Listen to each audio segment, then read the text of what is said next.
Di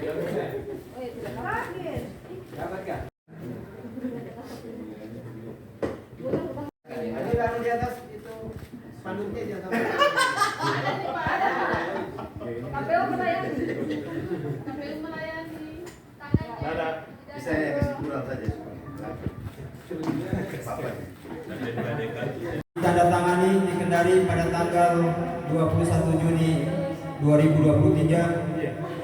Jumwar Saleh Ketua. Dicarikan jalan keluarnya karena itu juga nanti kekhawatiran kita karena ini berkaitan dengan logistik pemilu. Di hari H nanti akan membludak daftar pemilih khusus. Sementara ketersediaan surat suara itu tidak tercukupi misalnya. Ini juga akan memicu konflik.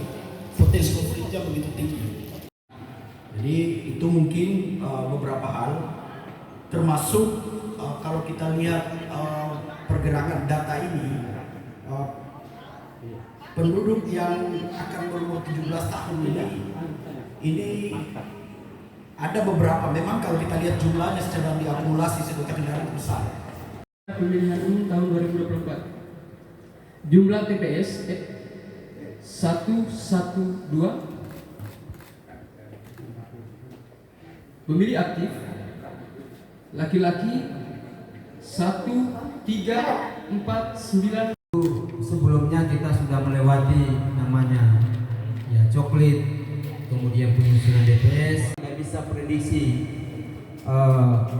baik itu pergerakannya, apalagi sekarang dengan undang-undang administrasi kependudukan yang sekarang ini tuh saya kira orang mau pindah hari ini ya bisa juga langsung bisa diproses hari ini. Tentu dengan penetapan sebagai tanda bahwa tahapan penyusunan daftar sudah menjadi dasar untuk tahapan berikutnya, yakni terkait dengan logistik. Ya. Karena dengan penetapan DPP maka sudah bisa diadakan untuk pengadaan kotaknya, biliknya, ya karena dasarnya sudah ada, yakni terkait dengan jumlah TPS. Tahapan penyusunan daftar pemilih ini sudah akan memasuki tahap akhir. Dari barat. Dari barat itu sekitar 29.000 pemilih. Urutan kedua itu Puwatu. Urutan ketiga Asia. Ya, jadi itu yang daerah-daerah dengan pemilih terbanyak. Ya. Jadi itu jumlah pemilih kita. Nanti angkanya bisa dilihat di rekap. Ya. Karena kan tadi dinamisnya soal dinamis penduduk kita. Untuk Kota Kendari kan juga tentu pertambahan jumlah penduduk ya. Jadi pertambahan jumlah penduduk ya. Kemudian bagian TMS tentu karena meninggal, karena pindah keluar dari Kota Kendari ya. Sedangkan demikian juga ada yang masuk TNI Polri, itu kan dia berarti TMS. Sedangkan yang bertambah itu tadi yang paling banyak adalah pemilih baru ya, atau pemilih pemula. Ya angkanya bisa nanti secara resmi nanti kami rilis ya, karena sekarang belum kami pilih ya berapa pertambahan jumlah pemilih pemula kita atau pemilih baru kita. Batasannya adalah ketika seseorang itu merasa atau memiliki ketetapan atas dirinya bahwa di hari H nanti dia tidak berada di tempat TPS-nya dia berasal. Ya karena tadi umpamanya tiba-tiba dia pindah tugas di luar Kota Kendari, berarti dia harus membuat surat keterangan pindah memilih. Dulu namanya formulir A5, sekarang namanya formulir pindah memilih. Demikian juga dari daerah luar Kota Kendari masuk di Kota Kendari, nanti di hari H itu juga harus mengurus yang itu.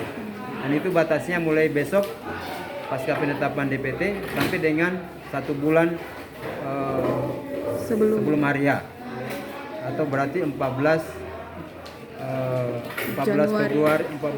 Januari ya terakhir. Tapi untuk ada kejadian khusus seperti rumah sakit masih bisa 1 minggu sebelum pencoblosan dilakukan bisa. Rapat pleno terbuka, rekapitulasi dan penetapan DPT untuk pemilu tahun 2024 Ya. Jumlah pemilih kita yang ditetapkan itu adalah 238.205. Ya.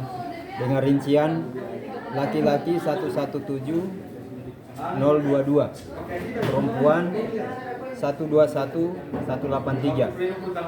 Nah, penetapan DPT ini tentu berjalan lumayan panjang tahapannya sejak 14 Desember tahun 2022 lalu. Ya, kurang lebih berapa bulan? Untuk 7 bulan ya.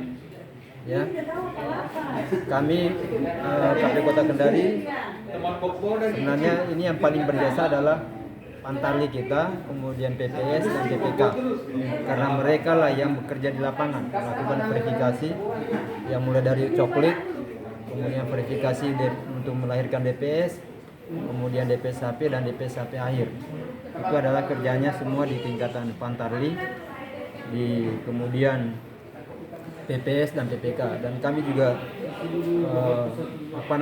mendapat kisah-kisah dari Pantarli itu lumayan banyak ya, kisah sedih karena tentu tantangannya sangat berat apa di Kota Kendari. Ada khas Kota Kendari itu adalah kondisi penduduk kita itu kan sangat dinamis, dan kita ini adalah penduduk terbesar di Sulawesi Tenggara, yaitu diantaranya karena antara tetangga saja tidak saling kenal. Jadi ketika melakukan verifikasi itu tantangannya sangat berat. Ya. Ada juga yang diusir karena dikira sebagai tukang nagih, sebagai tukang kredit. Ada yang diburu dengan anjing. Ada yang terjatuh ketika melewati titian di daerah pinggiran pantai di Abeli sana. Ini semua adalah kisah-kisah yang dialami oleh PPS Pantarli kami di saat proses verifikasi. Nah, terkait dengan jumlah DPT tadi, tentu dibandingkan di 2019, itu jumlah DPT kita di 2019 itu adalah 208.846, ya. Berarti terjadi penambahan sekitar 29.355 pemilih, yaitu bedanya dengan 2019. Nah, ini saya kira mudah-mudahan signifikan yang pertambahan penduduk tentu ya, dan kami karena ini pasca seperti yang disampaikan Bawaslu tadi, pasca penetapan DPT ini maka sudah tidak ada lagi penambahan pemilih ya, tetapi bagi warga negara yang memenuhi syarat sebagai pemilih ya, umurnya 17 tahun tetapi belum terdaftar sebagai pemilih di DPT, atau yang pindah masuk di wilayah Kota Kendari, itu tetap dia bisa menggunakan hak konstitusionalnya atau hak memilihnya. Di antaranya tinggal datang di TPS di mana dia berada dengan menunjukkan KTP elektroniknya. Ya. Jadi tidak ada dihalangi seseorang untuk menggunakan hak pilihnya sepanjang dia memenuhi syarat. Yang pertama. Yang kedua, kami juga insya Allah setelah pasca ini akan melakukan pelayanan namanya daftar pemilih tambahan atau DPTB. Ya, ini adalah pemilih yang akan menggunakan hak pilihnya di hari H nanti tidak berada di TPS asalnya. Misalnya umpamanya karena tugas keluar daerah, ya, keluar Kota Kendari, maka bisa kita layani untuk memberikan surat keterangan daftar pemilih pindahan atau pemilih tambahan di daerah lain. Jadi seperti itu. Saya kira itu untuk sementara yang kami jelaskan. Terima kasih sudah nonton. Jangan lupa like, subscribe, dan share ya.